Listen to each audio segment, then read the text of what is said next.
This show is sponsored by Infinite Zeal Syndicate. You can follow him on Twitter @_Infinite Zeal. He is a great liberty-minded fella that just wants to share the message of liberty and also has fantastic merch like this hat I'm wearing right now. You see me wear it on every show. He's a great gentleman, and I highly suggest you give him a follow because he's one of the good ones, ladies and gentlemen. Now let's get on with the show. Welcome to the BudsnReality Show. I'm Sean Collins, the guy with a lot to say. And this week we got JackVlloyd in the house, man. How you doing? I'm doing great, Sean. I really appreciate you having me on, and it's been a fun few months, especially just work on a bunch of different projects. So, we've been talking about doing this for a couple months now, and the stars never aligned, and now they did. And so I'm happy we finally got to do this. It was very cool. That was my bad last time. You're like, get to me at by this time, and I got busy and I forgot. And then you're like, oh, I'm busy now. And then I remembered. I'm like, let's do this. Let's lock it in. So, thank you for your time. I really appreciate it. Before we get started, let's get a quick little bio on you before we dig into our conversation here. Sure. So my background is that I've been doing things within the, I guess you could say, libertarian voluntarist space for 15 years. I come from a neoconservative background. So, for me, I, used to be like, oh, we need a strong central government and to, intervene in other countries and war is good. And, sending money to other countries can be good kind of thing. So I came from that background where I gave lip service to freedom, but in reality, I wasn't actually supporting it. And when I was in college, I was taking a class on history and especially American history in the early 20th century. We were talking about eugenics and the case of Buck v. Bell, where Carrie Buck was forcibly sterilized at the order of Justice Oliver Wendell Holmes, who said that 3 generations of imbeciles is enough because she was epileptic and they thought she was field-minded. And I hadn't heard of that before. It was rather shocking to me. I didn't know that the United States had its own eugenics movement and that actually came before things that took place in Germany. So it was very shocking. And that caused me to reinvestigate everything I thought I knew about history. And of course, in that process, I learned that the government tends to cover up all the things that they do that's bad and all the things they claim other people are doing that are evil, tyrannical, they themselves are actually guilty of, a lot of projection.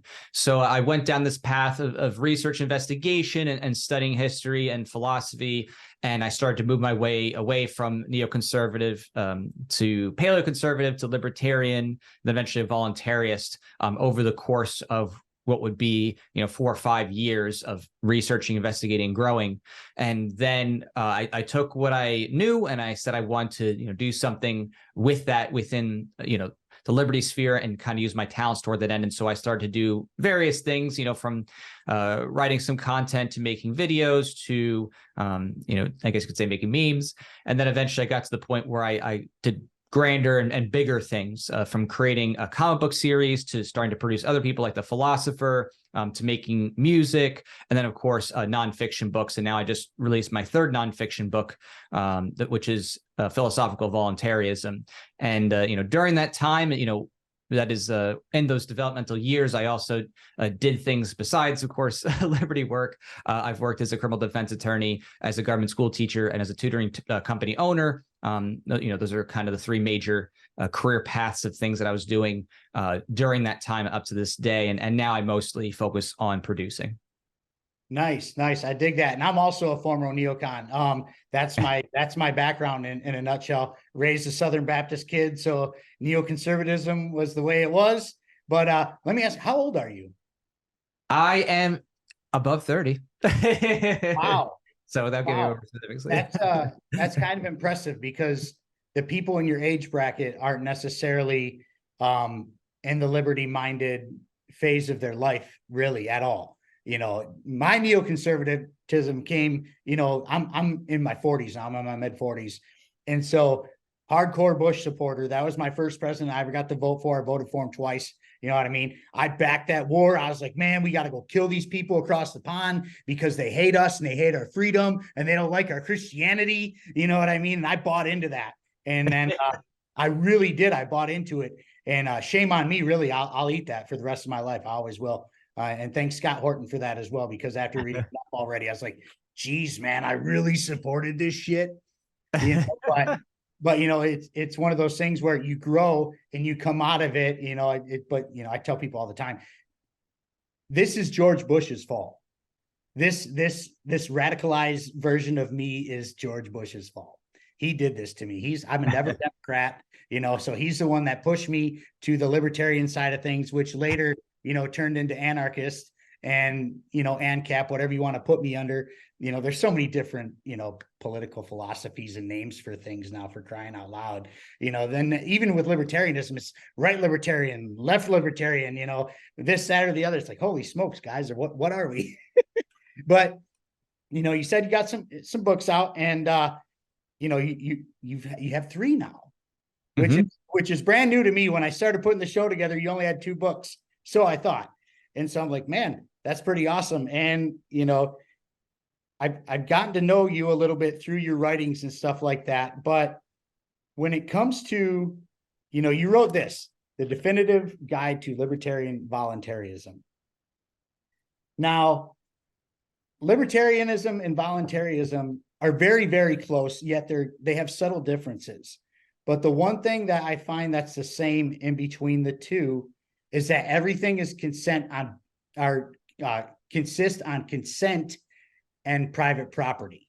Those are like the most important things, at least in my eyes, when it comes to libertarianism or voluntarism. You know, you kind of lump those two together. So like, in a nutshell, what would you call libertarian voluntarism? Explain it in your words. Sure. So I define each of those terms uniquely because the voluntarism aspect is the consent ethics aspect. So to me, voluntarism is about metering ethical relationships and saying that consent is at the root of what makes an action seemingly ethical among people. And it's pretty easy to see in most everyone's normal life. We already understand that if you have sex with someone and they consent to it, it's fine.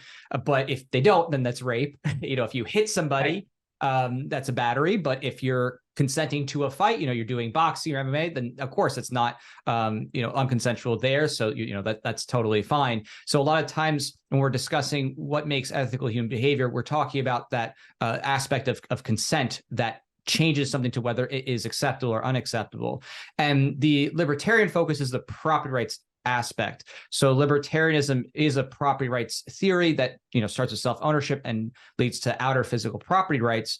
And where that subtle distinction comes in, and, you know, for a lot of people, maybe they don't care as much, but for me, since I'm being very, you know, strictly philosophical and specifically terms, is that there are some people who might say that they're voluntarists, but they prefer anarcho-socialism or anarcho-communism or something else of that nature, and that rejects certain types of property rights norms.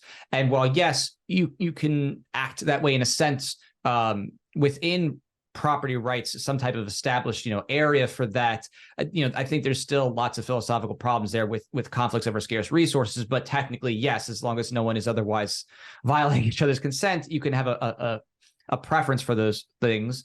But the libertarian mindset does not in terms of those things, right? So a libertarian is a propertarian. They think that it's okay to have rent, for example, pay someone in wages, own the means of production, whereas someone of a more leftist economics bent would be against those things categorically. So that, you know, it's nuances that matter once you get into the thicket of things. But of course, just landing at the point of property rights and consent ethics is pretty much the most important part of the whole philosophy of liberty. So, well, consent, you know, you talked about sex and how, you know, consent makes it not rape or whatever, but it also goes for like sales transactions. Like a sales transaction is only a sales transaction if you consent to it. Otherwise, it's robbery. But then there's also things that, you know, that we don't consent to that, you know, that are kind of thrown at us. And that's why we thrive on consent when it comes to being libertarians, voluntarists, and anarchists, whatever it may be. Because like there's certain thing like, you know, social things or even the Constitution in general. Like I'm a big Spooner guy. Okay. You know, I'm one of those guys. I didn't sign shit, you know, and you know, like we didn't consent to a lot of the things that the government throws at us, but because the government are the people that are throwing it at us, we're just supposed to like take it per se. And that's why, you know, it is important to really wake people up to what consent really is. Because, Right. you know, we didn't, you know, when it comes to the United States Constitution, I used to be a huge Constitution guy, big time Constitution. Those are our rights, and those came from the government. You know, that's my neoconservative days, you know, and stuff like that. And now I'm like, wait a minute here, you know, and Spooner nailed it. Like, how is this contract still valid to this day when none of us signed it and all the people who wrote it are dead? You know, and that's one of those things that, you know, kind of really grabbed me when I was reading No Treason. Lysander Spooner and Murray Rothbard, those are my guys. And, you know, it's kind of crazy that, you know, we live in a society where we don't have to consent to a lot of things. They're just done and we have to deal with it. And when it comes to being a libertarian or a voluntarist or an anarchist or whatever, we're like, hey, pump the brakes a minute. You need our consent in order to do these things. How do we pull people in to that mindset? Right. Yeah. I mean, when it comes to those things, I mean, for most people, it's easy. It's just to get them to value it when it comes to things that they're frustrated with already. I think that's typically the, you know, most easy way to start to get someone to walk through the rest of it. So you're probably not going to convince someone who thinks, oh, the government is nothing but amazing and everything's perfect, right? If they believe there's absolutely no wrong the government can do, well, it's very difficult to change someone's mind. But fortunately, most people think that there's at least some segment, and I would say increasingly so, probably a large segment of the population thinks that a lot of what government does is wrong. So if you focus on those things and you start to say, oh, okay, so you consent to this, you know, government giving all these corporations bailouts, you consent to them giving our money to these other countries while we're, you know, suffering here, you can start to be like, huh, you know, you're right. I really don't consent to those things, you know, whatsoever. And what the heck, right? They're making us all poor here, and they're benefiting these crony actors, and we're getting screwed. So I think it's easier to relate to people starting where their pain points are. And so you just look for the greatest pain point, and then you get to really have them flesh it out and then start to move toward, you know, the other areas and say, you know, wouldn't it be more ethical if you actually had total control over your consent as these things? You could actually say, hey, I want my money to go here or there or wherever else based on what you actually want, just like you buy food or you buy clothing or you buy your car or house or apartment, whatever it is. You know, everywhere else you have the expectation of choice, and the government has wrested that choice away from you to such a wide degree that now they can get away with anything and just like, well, too bad, we get your money one way or the other. So, you know, that's really where it boils down to for people. That's exactly how it goes. Now you write these books, you know, you got the definitive guide, and then you also write, you know, the vision for a libertarian future, which I have as well. I've read these both. Now, I would consider these manifestos. Would that be a fair assumption? Yeah, certainly. You can call them manifestos. They are, you know, the first one being a philosophical foundational guide. So I take unique positions and developments on libertarian and voluntarist theory. I definitely stand out from other fields of thought, you know, and there's differentiations here, whether you're saying you're an objectivist, if you're, you know, Ayn Rand, or you're a natural law theorist or whatever. And that especially becomes clear in my last book, some of those big differences among the backdrops to other thinkers in this space. So it's certainly my formulation about how to think through these principles about self-ownership and the justification, like why do we accept this and how do we accept this, you know, kind of thing. And then the vision for libertarian future is more of a issue advocacy, big picture framework. So that is more of a way to give people food for thought about, you know, how do we go from where we are, point A to point B? Because I think most people don't find it satisfying to say, well, the market, right? Even though it's like, yes, we know, of course, you can't centrally plan for all people's wants and needs. We still have this system of violence to the state, and we still have to work toward liberty in a way that doesn't throw us into total chaos, because there's still other governments. You still have to deal with nuclear weapons. There's the roads. And again, it's not about building roads, just, okay, well, who owns what? You can't just magically say, oh, okay, free for all, and all of a sudden, you know what I mean? Now I own this 5-foot piece of this road, and then it would be absolutely chaotic, which is, of course, reasonable because the government centrally planning distorts all the incentives and creates this tragedy of the commons. So it's not like this is a weird reason as to why there would be chaos. The government created the chaos, so we have to undo that. And fundamentally, giving people that framework allows them to process, oh, okay, here's how we can get there. And, I tackle that in the order of things that are necessary to transition, toward that future. And whether we get there sooner or later, to me, is immaterial. The core goal is just to get people to think in that framework, because if they can have that, then they will no longer make excuses for the state. And that's really the biggest problem that we face, is that if you can have any excuse for the government and not, reducing the size, scope, and power of the state, well, then every excuse you have is going to be a reason to grow the government, and that will be what's done. And so until you get to that framework of thinking like, no, not the government, no, okay, we're going to dismantle, we're going to privatize, and we're thinking about how we do this, systemically, you're not going to get meaningful change. So you need that consistency. Otherwise, the exceptions for statism are the things that will actually stick. Which is what's happening in real time, all day, every day, 24/7 in our lives at this moment. Now, let me ask you something. Well, before I ask you this, I actually read a bunch of manifestos this year. I read For a New Liberty by Rothbard. I read The Revolution by Ron Paul. I read the Uncommunist Manifesto by Alex Vecchi and, God, there's another guy, Mark something, and I can't remember, brain fart, sorry, guys. But, and also I read your books. Now, why choose a manifesto over just writing a book? Because you have to go into detail on these manifestos. You have to explain yourself on every single detail that you're speaking of. You can't just be like, we're going to abolish this and do that and whatever, and that's the end of it. You know what I mean? You actually have to say, we're doing this, this is why, and this is how we're going to do it. How did you get there? Like, what was going on in your brain when you wrote these? Because that takes a lot of work, dude. It really does. Yeah, I appreciate that. And that is a tough thing that I think some people may not necessarily appreciate when you see the size of my books, because they're relatively small. I'm not writing here 300-page books with like 8-point font here. It took many years of researching and reading, debating, going to Mises U, tons of different lectures by the best and brightest scholars that we actually have out here. I'm friendly with many of them.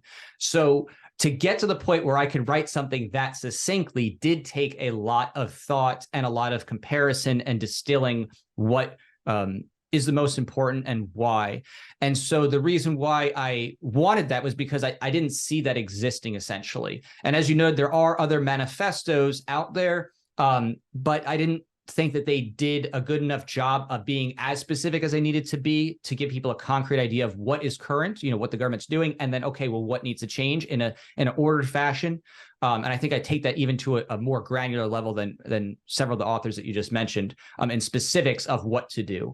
And then, I thought that people needed something that they could just readily pick up as well and not be intimidated by, because it's not really useful to have a 500-page book or 1,000-page book if your average person's never going to find the time to read it. How are you, if you have a full-time job and kids, forget about it. You're going to be like, I'm never going to get through, Human Action or something like that. You're like, it'll take 3 years, So I needed to put it in a format where someone could be like, oh, okay, that's not bad. I could read that on, I get a lazy Saturday this month and just chill or whatever. I needed something that was accessible for, the average person. Be like, oh, okay, I can make that. Yeah, I can make time for that. So that's what I did, is I tried to take all these concepts and, for my own framing, distill it into as a clear, concise manner as possible, make it readily relatable for people right now, and use some facts and figures too to kind of sum it up and give them a sense of the magnitude of how much the government screws us. And then just, give them a clear picture of where we would be heading with all of these things, so that they get a sense of, what it is that we're trying to accomplish, and in, I think, a orderly fashion for what would be removing state power while freeing the market in a way that allows the market to actually move toward replacing much of what the government does organically. And I think that really is what matters the most to me, is that we don't lose the momentum of what we build intellectually in chaos of state violence. We want to move forward in a way where what we advocate for actually enables people to have prosperity and peace and not increase the total, systemic violence. And so I think that's a big part of that. And so, I start with taxation, which is the root, and I address that head on, showing how things that we want, things that could be, funded with the government, can be done outside of collecting money from all by force, starting to move away from that and moving toward more voluntary solutions over time, getting to the point where eventually the government could effectively have no taxation whatsoever. That is the ultimate ethical end. So we, need to think about how we get there and how people are able to process that in a way that makes sense for them without being like, oh, this is just a pipe dream, it's just utopian, right? Because it will sound that way to most people, when you do that. But when you talk about realities of what governments do now, and in terms of, okay, the government's wasting here, but they could use lotteries for funding, and they already do this. This is not new. It's not even something crazy. It's like they literally do this. Oh, okay, you can start to see, oh, that could work that way, huh? You're right. We could instead have them be funded by this thing instead of this thing, right? And now it becomes much more realistic and relatable. And even from a historical perspective too. I mean, I didn't really cover it in my book, but a part of that foundational thinking was that the colonies were actually largely, funded in many ways by various lottery systems. There was everything from Jamestown to building stuff at Harvard. They used lotteries actually to help fund these things in gaming. It was a big part of actually the early American experience was to use those types of means to help raise funds. So, it's just thinking outside the state or thinking outside of coercive means to get to that point. You actually just killed a bunch of my bullet points just now. It's kind of funny, but like, seriously though, like, a lot of us get it who are on this side of the fence. We're like, okay, this is the way and that's how it's got to be, right? But then, you got your outsiders who don't necessarily understand, how it's going to work or whatever. And you got the guys screaming, "My roads," or you got the guys. That's one of my very favorites is "My roads." Oh my God. Because listen, y'all, I live in Detroit City in Michigan, man. Like, our roads are atrocious. Like, they are awful. Okay. Seriously, like, unless you've been here, you don't understand. But one of Gretchen Hitler's, yes, I just said that. One of Gretchen Hitler's, campaign slogans was, "We're going to fix the damn roads." Well, our gas tax was supposed to be fixing the damn roads. The cigarette tax was supposed to be fixing the damn roads. The tax hikes you've given us throughout the years were supposed to be fixing the damn roads. How are we fixing the damn roads now? It's so silly because it doesn't make any sense. So then when you throw the idea that it should be voluntary out there, people don't understand. And the funny thing is I have, I just had a client recently. I paint houses for a living. That's my real life. I'm a house painter. And one of my clients happens to live on a little tiny road in a city called Plymouth, Michigan, which is kind of well-to-do out there. You got to have a little bit of money to live there. But they wanted their road paved. There's only about 6 or 8 houses on their street, but it was all dirt gravel. And they called the city, and the city wasn't interested in doing it. They're like, "Oh, you're technically a private drive or whatever." And they're like, "Well, give us a number, give us anything," right? So they tell them it's going to be about $400,000 to pave this little stretch of street. And it's going to take 6 months, by the way, to pave this little stretch of street that has 6 or 8 houses on it. Here's the catch right now. And this is why voluntarism can work in real time. These people came together, these 6 or 8, households came together and said, "Hey, let's do this on our own. Let's see how much it's going to cost." Well, they got a couple of quotes, and long story short, they got their road paved for $72,000 between 8 households because there was no bureaucracy involved. There was no government, nothing involved. And it took 2 weeks. It took 2 weeks with no bureaucracy, no government. They did it on their own. And then, a lot of people will say, well, a lot of those people are well-to-do and they can afford that, between them. There was 2 households that couldn't afford it. And the other households in the neighborhood voluntarily ponied up the dough to do. I get goosebumps talking about this because it works. It really works. And so these people were willing to, and I know it's just a little stretch of road, okay? But it's something that's on paper that can say, hey, we did this voluntarily and it worked, you know, and those people helped out the other households. And that was great, you know. And that's one thing, you know, when it comes to my roads, you know, is garbage. And also, like, we could have, you know, people like Walmart pay for the roads, or BlackRock, or whoever bank or business wants to have, you know, something in that area, be like, hey, rather than pay taxes, you're responsible for this stretch of the road. You know, it works. And that also already exists. There's already adopt highways where businesses will be advertised on the side, and they're responsible sometimes for cleaning up the road or maintenance. And I think, you know, those types of things can just easily be expanded with just better advertisement of whoever is doing that, whatever they're doing, whether it's putting up signage or, you know, just providing general cleaning. You know, it's not too hard to think of many ways to get there, especially within the context of things that already exist. And you know, a lot of them already do. It's just the government, in addition to having these things, wastes so much of our money and resources on things they shouldn't be doing in the first place. And so when people kind of see that, they're like, huh, you know, the government is so gracefully wasteful, then it becomes more palatable. Like, oh, okay, so wait, you know, we only pay for what we're actually using, kind of thing. And the incentives kind of shift. They can't just simply blow it, you know, over in the Middle East anymore.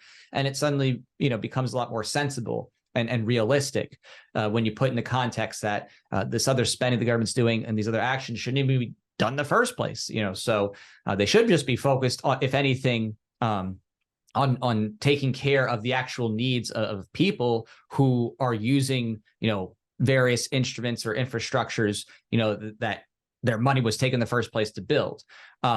Again, it's not saying, you know, the government is the end all be all, like should be doing this kind of thing, but rather it's a question of incrementalism. If we're moving toward market means of funding instead of taxation, which is the root, then we're no longer relying on taxes. You're using other means to fund, you know, advertisement or tolls on major stretches of highway, which again already exists. That's not even a weird thing. Right. Now, one thing that you talked about in vision, I believe, you know, correct me if I'm wrong, but, and you talked about a little bit already, is the state lottery system paying for certain things like roads, police, fire, even politicians in your local area or governors or whatever. Like, that could totally work. People love the lottery. I live in an area, you wouldn't believe the fucking lottery line that happens at the local party store here. Like, I shit you not, dude. Like, the local party store just down the street from my house,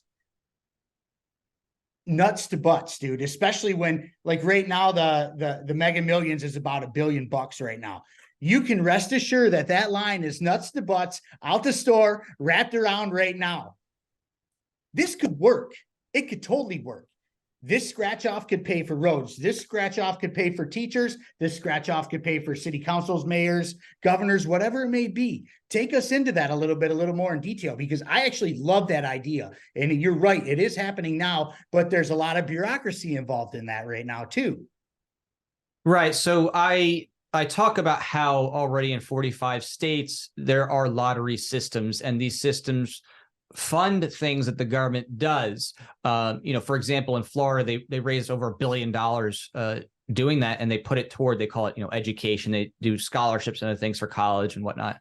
But if that were instead, you know, intervention in the market there, if that were instead of being used for that, put toward just core functions of what the government is doing, we're talking about just infrastructure and the you know, judicial system, police, that kind of thing, that would be a wildly huge improvement over what is. Because again, if people are choosing to play, no one's being forced to play. No one's, you know, has a gun put to their head and say, you need to play the lottery, right? You choose to play or not play. You know, for whatever reason, you don't like it, you think it's a waste of time, religious reasons, whatever. Who cares? Doesn't matter. People do it already. People already play. But now it actually has some serious weight to the meaning, because it's providing those basic things that the government is doing in this infrastructure that, you know, even those who are poor might appreciate, right? Maintenance of sidewalks and roads and things like that. And so I do note in there how some people might criticize and say, oh, well, isn't that just exploiting the poor, this, that? And I'm like, this is nonsense. I'm like, if anything, the people who are clamored for when it comes to government help are the poor, right? Like, oh, the government needs to help the poor. It's not the rich. They're fine, right? The poor are the people who need help. Okay, great. So if the poor play games for fun and their money is partially repurposed toward the infrastructure of things that might help them along, whether it's, public buses or sidewalks or whatever else it is, how is that a harm to them, right? They're choosing to play and it's helping to fund the things that supposedly the poor need the most, right? Or whether it's, social service program, whatever. So again, not saying government is or should be an ethical solution. We're just saying incrementally from where we are now, that is a much more ethical system and a step in the right direction that gets us away from widespread taxation, away from widespread theft, and it cuts down all those incentives to use those things, for excursions around the world and intervention and mass murder. It's just not sustainable because the funding now gets cut radically, and the government goes on a much tighter budget and a great diet, essentially, compared to what they were able to do when they could just take from everybody, no matter what, because they're like, oh, well, tax increase percent, boom, and you can't do anything about it. So I think that is a first line of movement that is very easy to get people behind, and already exists, and the infrastructure already exists to move toward government funded more voluntarily, and over time, of course, eventually in all areas, and moving toward a totally free future, having much of the market take over government functions of current, would just be the natural result of moving in that direction. You just kind of said something a little bit funny. It wasn't too funny, but a little bit funny. You talked about how only the rich people would make out on this side or the other, but who's buying lottery tickets? Not rich people. The poor and the middle class are buying lottery tickets. That party store I'm talking about just up the street is in my neighborhood. I'm in a working class neighborhood. I live in 1,100 square foot shack, dude. I'm not well-to-do whatsoever. And so is nobody else around here, but they're over there buying lottery tickets every day. This could work. It could totally work. And the other thing is like a lot of people, when we talk about voluntarism and for it paying like for things per se, sorry, I got lost with my words for a second. A lot of people be like, well, people are selfish and they won't pay into these things. And I'm like, well, wait a minute here. And my buddy Derek Wills wrote a really good book called The Liberty Solution, where he broke this down. We are in a point in the United States where we've been taxed higher than we've ever been taxed ever. And people have been the most generous they have ever been, ever, when it comes to voluntary charities. Now imagine a world where there was no taxation, how much more there would be in charity, because people would be able to afford more to do things like that. People have good hearts. The misconception of people are selfish, and don't get me wrong, there's a lot of selfish people in the world. Totally. We see it every day, especially on Twitterverse and Meta and all that shit. You know what I mean? But like at the end of the day, people are very generous. I actually fall into that category. When I got sick earlier this year, actually late last year, I should say, I needed some voluntarism. I really did. I was fucked up. I went to the hospital with no health insurance. I'm self-employed. I needed some help. It was messed up. I couldn't work. I couldn't do anything. And a lot of people came through in the crutch, for that. And so I believe that people have enough love in their heart to help others, especially when they're not taxed to no end. I mean, that's just kind of my argument when it comes to that. It can be done voluntarily, especially without taxation. Right. And there is technically the distortion of economic incentives here with 501c3s and foundations, where people who are doing charitable things also get tax write-offs. So there's an incentive to account for there.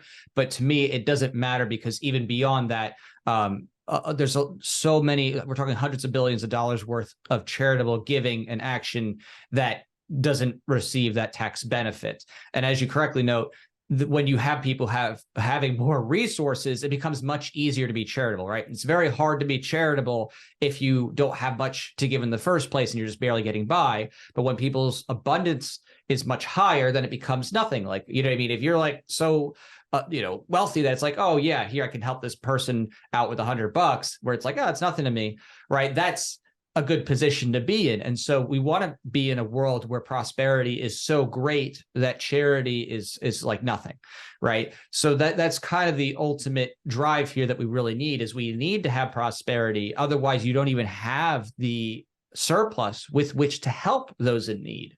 And that's often missed in this pseudo-altruistic mindset of the left, is the forced charity and the bureaucracy that comes with that and the distortion incentives undermines the prosperity that's necessary in order for people to enact the biggest forms of charity and aid possible.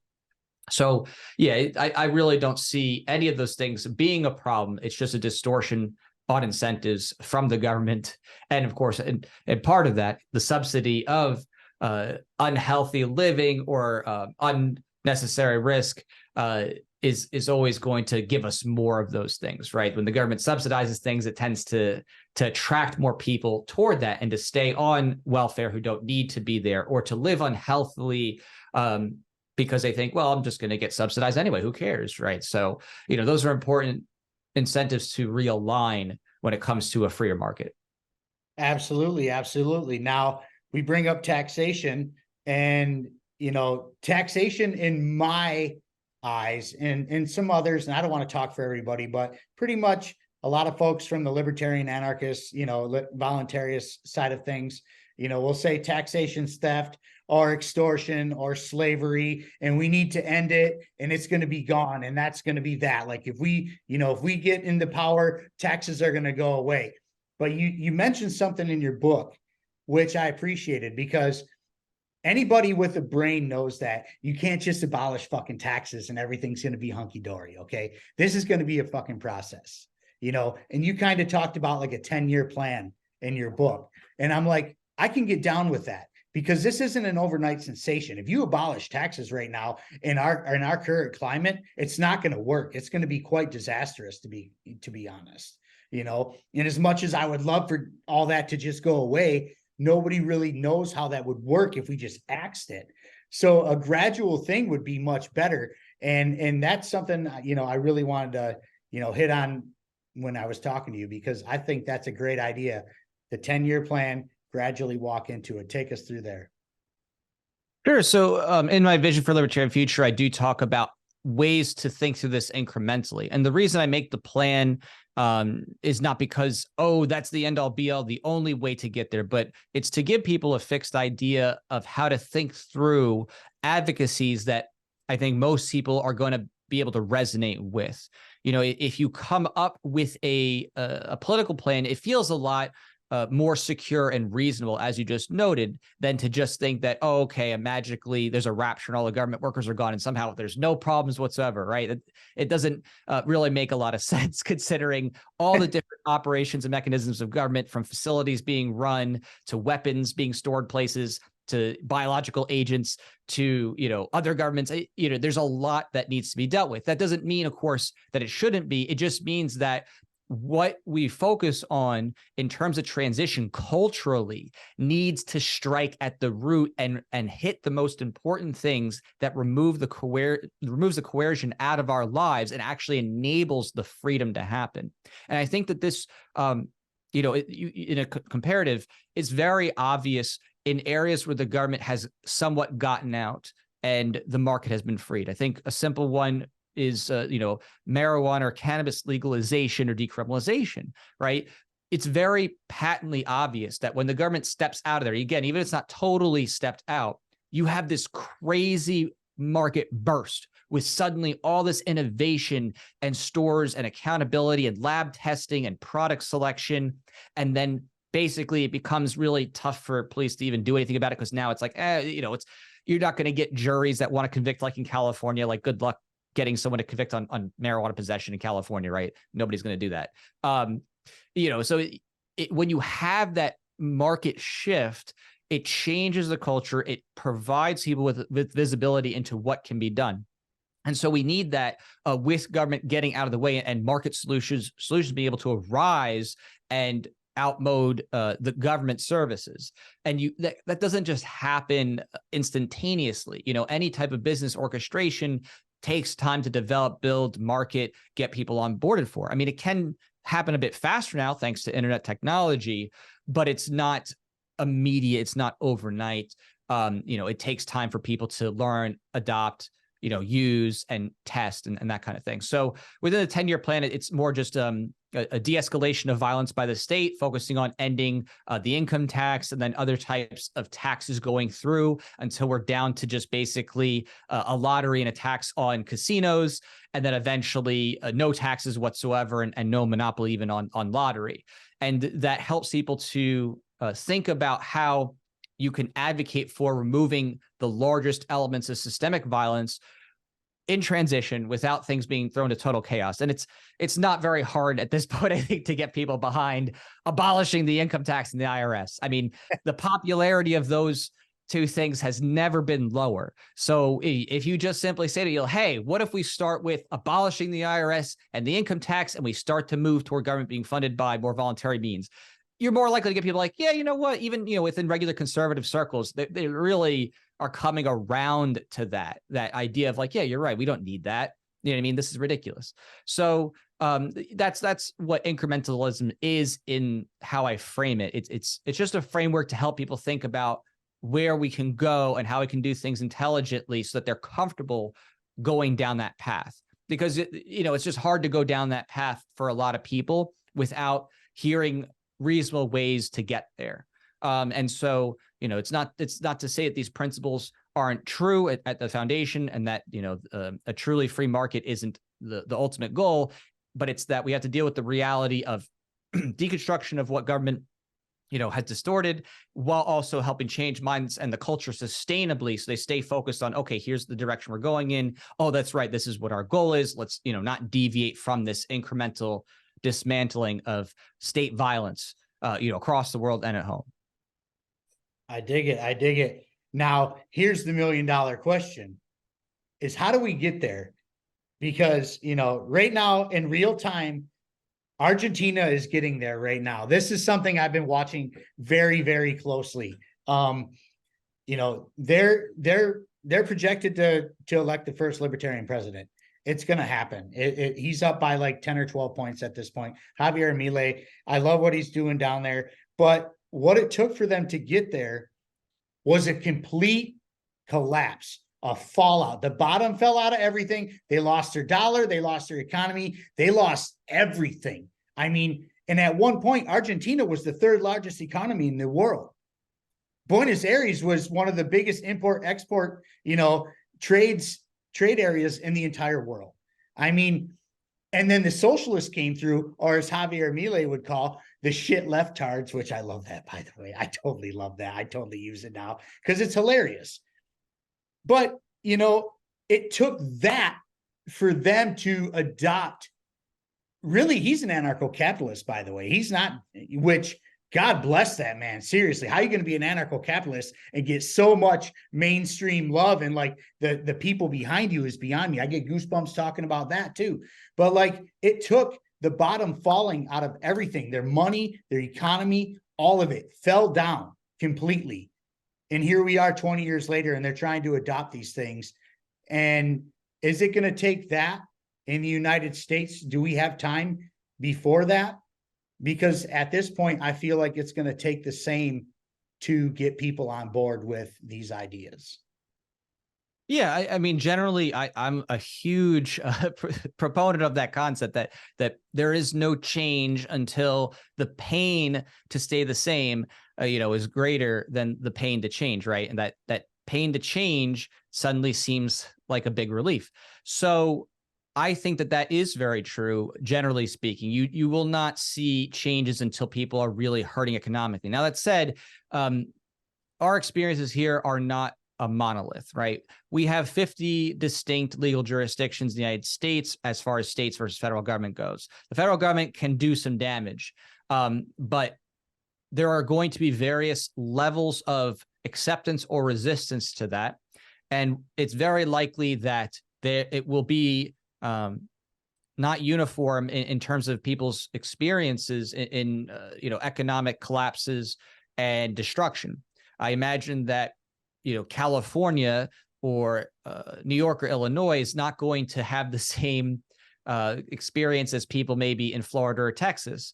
So I think what matters in terms of the American experience is recognizing that there will need to be significant pain in order to change. And the best you can hope for is to be in a place where people get to see that from the outside and learn, as opposed to having to be the one who directly lives it. And like any other collapsing state, like the USSR, whatever happened in Romania, you have to recognize that there's going to be needed pain, an observable pain, before that change really manifests. And I guess you could say the flight from those things will also further divide lines, just like we saw at the lockdowns and shutdowns, with people fleeing the lockdown states and aggregating themselves into states that became opened up sooner. Just like you see in Cuba with people who will get on rafts to float their way over to Florida. People escape from totalitarian regimes and do everything they can who value freedom. And that's a wonderful thing. And people need to recognize how important that signaling is, with people who value freedom self-selecting themselves to move to freer places. That's a very good thing. You want that divide, that cultural divide, and you want to see the socialist leaning states or leftist welfare states collapsing, and for those people to suffer as much as possible. And again, it's sad. You're like, oh, might be like, I don't want them to suffer. But again, if you do not suffer, you do not have learning. You don't have that pain to change, especially if you are otherwise resistant to learning about economics, politics, and the government. So if you are absolutely resistant to that, then you have to learn the hard way, just like an addict has to hit rock bottom before they go to recovery, or just like someone who refuses to give up a habit that's self-destructive, might have to have a heart attack or lose circulation to a body part before they say, oh my gosh, I have to change. So pain is a part of learning. Pain is a signal, a healthy signal that something is wrong and needs to, be adjusted. And so this is no different than, anything that just is a small cut, to a big geopolitical situation. People have to have the pain in order to change when they're unwilling to take the time to learn.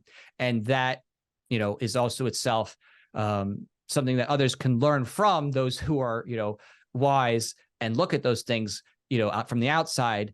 They get the chance to learn without having the total destruction themselves. So Argentina, they had their lesson. And the other part too, I would say this applies there and here as well. And part of why I wrote the books that I did is that you won't have sustainable change. You can have change, but you won't have sustainable change if you don't have a strong philosophical roadmap to follow after, right? You may recognize something needs to change, but unless you have something ready to be like, okay, so what did I not understand? What needs to be done differently? Until you have that, it can become difficult to move in the right direction and stay in that direction sustainably. It's very easy for people to forget the policies and the things that led to their destruction in the first place. So that's why I think, it has to be from both angles if we're looking for change here. We need the pain. Again, it sucks, but it's necessary as a learning example. Otherwise, why is socialism bad in the first place? Why is communism bad in the first place if it's not destructive, right? And then you need to have a culture ready to educate those who didn't have that education. You need people ready with the tools of knowledge to help those people recognize, understand, here's what the government did, here's how they hurt us, and here's how we have an ethical, prosperous, peaceful future. And that involves, of course, respect of property rights and consent at the core, and not deviating from that. Amen to that. Amen. Seriously. Now, let's move on to something else, because there's something I really wanted to talk to you about, because we just were intertwined on a thread on socials recently where it came to messaging. And messaging is actually very important, and there's talkers and there's doers and there's shit posters and there's people who are wanting to have conversations. I find you in one of those people who would rather have a conversation than get into a spat, even though like a lot of your conversations might turn into spats. but that's social media in a nutshell. Like, I have a love-hate relationship with Twitter and Facebook and all that shit. I really do, because it is a necessary evil if you want to do things like have podcasts and shit like that. But if I didn't do something like this, I probably would have no social media at all, honestly, because it's just a bad place for people's brains, in my opinion. But like, when it comes to messaging, though, there's a certain way to get your message across. And I'm very guilty. I say this all the time. I'm a shit poster. I'm a shit poster till the day I die, man. But I also have some things to say too. Like, I'll throw some things in there that'll be like, hey, blah, blah, blah, blah, blah, and people dig it or whatever. But I'm a shit poster. That's just what I do. I'm a 43-year-old construction worker. I'm a little rough around the edges. But there's people like you who are willing to have more of a nicer delivery, per se, unless you're talking about butt surfers or something like that, which is very funny. Sorry, I had to throw that in there. But no, seriously, like, messaging is important. And especially if you're trying to sway people away from the status quo, and what would you say to people who are, just about messaging in general? What would you say about messaging in general when you're trying to portray a certain, philosophy, or just like have people listen? Yeah, well, it just depends, because everyone is different and has different interests and styles of communication and things that they enjoy. Not everyone is going to enjoy the same type of messaging in the same way that not everybody likes the same type of music. There are ways to attract certain people and get attention, and that is itself its own kind of specialty thing. What is your spectacle? One of the more successful means to getting people engaged generally is comedy, of course. Comedy is effective because it allows people to lower their intellectual and emotional defenses, right? If you can get someone to genuinely belly laugh, right, they've lowered their defenses a little bit because they're willing to listen to you, because you basically cracked them up and gave them a little bit of psychological relief from the stress of life. So comedy generally is very effective at helping people wake up to things. And that's why many successful comedians are, also great social commentators. They are able to speak to different important issues, but also make it lighthearted and connect with people. It's also why memes are a lot of fun. People like those things because they'll make them laugh, or they'll make them think deeply about something, or, chuckle, whatever. It gets people's attention. So that is certainly a strong way to get that attention. But at the end of the day, you need to still get people down to the core philosophy and economics. And some of that can be done through comedy in terms of criticizing or satirizing, someone else. But, eventually you need to be able to reach people with those core principles. So, it's just it's a multimedia, multi-pronged effort. Everyone's going to have their different bias of what they enjoy the most, and, what means they enjoy the most. I personally use every means you can possibly imagine. I do reproduce music, merchandise, nonfiction books, comic book series, skits, educational videos, shows, events, just tweets, whatever. I do it all. So, my goal is to reach as many different people as possible in different zones of my personal interests. And of course, things that I think matter, whether that's unschooling and education, core philosophy, or just, entertainment and helping people have a little fun and laugh at what's going on in the world, but then, bring it back to what's important. So, yeah, I mean, for an individual who is looking to do something in this realm, I always just say, do what it is that you enjoy and you want to build your talents at, because if you enjoy it, it won't be a chore. It won't feel like a job. You'll do your best, and you'll end up reaching whoever needs to be reached in the end if you keep growing and learning from others who do it better than you, and you take the time to constantly reflect and see, what you can do to stay engaged in the culture and stay engaged with good topics. So, that's the main thing. The people who end up losing out on reaching people are those who are unwilling to grow and learn and those who give up, of course. If you give up, well, you can never you can never reach people if you just give up on that. But everybody's going to be different. Everyone has a different journey and path in life, so it's really about them and what their personal subjective value is. I get that. I dig that. I dig that. Now, Liberty Book Club is a thing that me and one of my sponsors, the Infinite Zeal, kind of put together. Who is your favorite? Whose writings are your favorite? Honestly, out of all the, out of all the Rothbards and Mises and Spooners and Conkins and anybody who's out there, really, like whose writings are your absolute favorite? I think that. So, I mean, it's tough to say exactly who or a single, but the ones that always come back to mind when I think of whose writings I really enjoyed and left a big impact on me would be like John Hasnas, Georgetown professor, law professor, who wrote the Myth of Rule of Law. That was a great article. Like, that's just one of those, that you read and it really shows you how farcical the statist legal paradigm is, and it breaks down a lot of the mythical and mystical thinking around the grand rule of law, like as if that's really what's happening. I think that's just brilliant. I agree with you that Lysander Spooner, No Treason, Constitution of No Authority, is an absolutely fantastic piece, and is great to help people think about the nature of what it means to have consent and a constitution and who actually was involved with that. I think that's wonderful.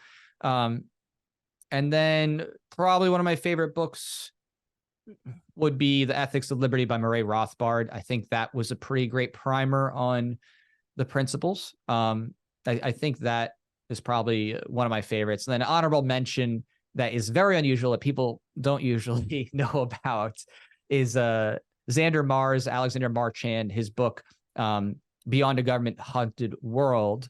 It's a voluntarist primer in cartoon/comic book format, that I found to be way ahead of its time, and intriguing and excellent. It's not a format you would normally see elsewhere, having little rectangular cartoon boxes that walk you through all the concepts with some drawings.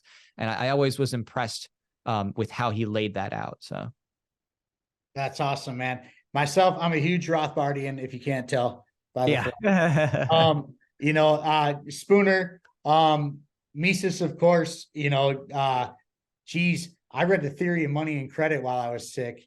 Well, I started reading it. That was a funny story. I actually started reading it, and the font was so tiny in that book. And I have cheater glasses.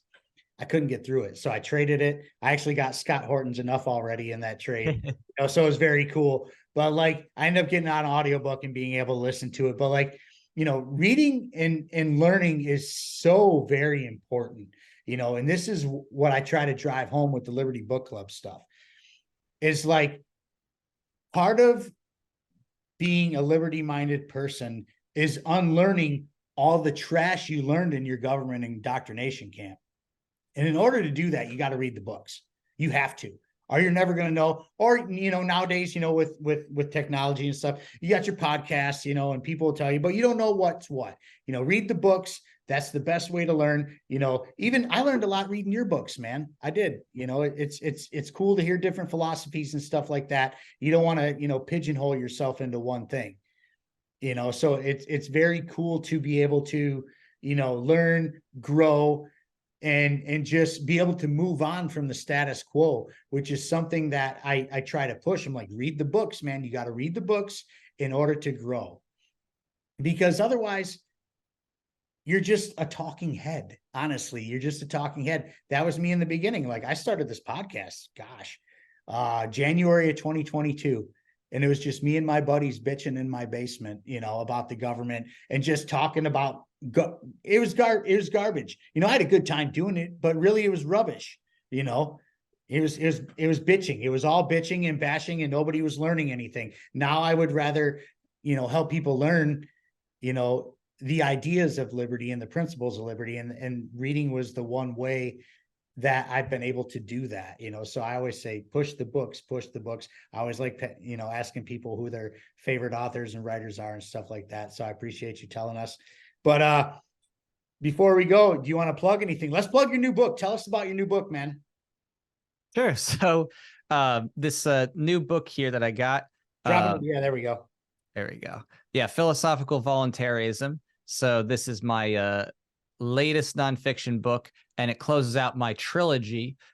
So these three books that I wrote are the primers for libertarianism and voluntarism. It helps people think through the principles and apply in their life, and think about it also in a political context. And this last book is definitely more of a self-help book. So not only is it talking about philosophy 101 and how to use critical thinking skills, but it's also about applying it in your life and thinking about how to improve your relationships and improve, how you perceive and think about the world. So this one really, kind of summarizes everything nicely. It's still got as I said before, the band here, because I'm waiting for my, non-proof copy still coming in. That's how fresh it was. It just came out on Monday. So I'm super excited about that. It's already been doing pretty well. I was able to somehow make it into the new releases, #1 for both libertarianism and anarchism. So that was cool. It does help that, like my first book was pretty overall successful and had a lot of great reception. So I think a lot of people were excited for this one. And then in terms of, when I write my next book, we'll see. But in the meantime, we'll be talking about and promoting that. And then the next big thing otherwise that I have going on, I just did finish up my Voluntarist Origins comic book series remaster. This is the trade paperback. And as you can see here, it's got that nice statement. What does it mean to be truly free? Love it. Love it. So this has been a project of love for over 10 years. And essentially the trade paperback here is a combination of these remastered issues. So each of these single issues here, all 6 of them from the Origins 1, 2, 3, and as you can see, they're really cool high detail art, 4, 5, and 6. Nice. And this cover, actually, this last one's done by Igor from Rippaverse. So he's their primary graphic artist there.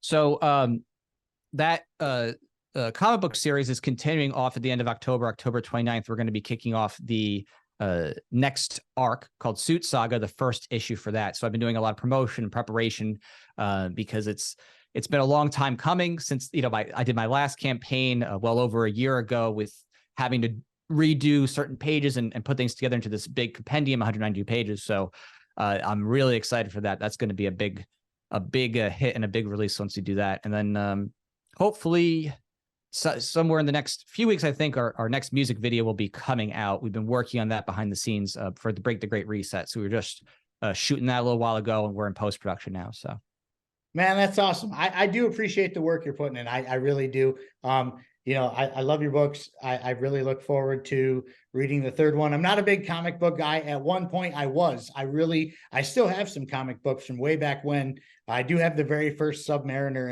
in the second one. That's my claim to fame, is Submariner. I don't know why those, but that's what I have from 43 years, But before we go, I must ask you people to please like, share, and subscribe to All Things. I need you to mash those buttons, please, and thank you, because without you guys, this doesn't work.